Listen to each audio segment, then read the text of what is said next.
My name's Kerry Simpson. I'm the Director of Code Services for the City of McKinney. Code Services is comprised of animal control, health services, and code enforcement.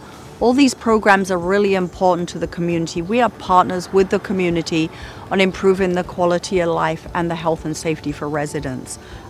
We really embrace education, and we look forward in spending more time in the community talking to our residents. So the health department, what they're doing, they're out there inspecting restaurants and swimming pools to make sure that people are able to go out and eat and have safe and sanitary conditions, and that they're going to have a great experience when they're coming to some of our wonderful restaurants. Code enforcement is out there doing education, sort of very basic things, kind of reminding people they need to cut their grass and get rid of trash and debris on the property. But also we deal with some, when we find a really substandard building, we work with the owners to resolve those type of issues. And then animal control, they're out there reminding folks not to have animals off leash, but they're also making sure that our animals in our community are healthy and safe.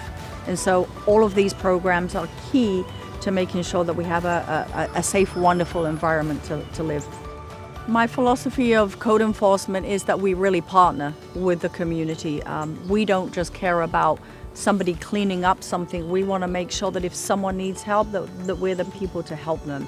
And especially during COVID, we've really been there as a resource to the community, and sometimes people just need you to listen. And we're very good about pairing resources with people. Last weekend we were out in the community. We were providing information on our housing rehab grants. We have a housing community development department that administers programs where people can get free money if they qualify for doing things like re-roofing their houses, painting, repairing, replacing siding. So we're out there really encouraging the residents to work with us to improve their houses. So we encourage people to apply. If you'd like more information about the programs at Code Services, please go to the City of McKinney website and to the Code Enforcement page.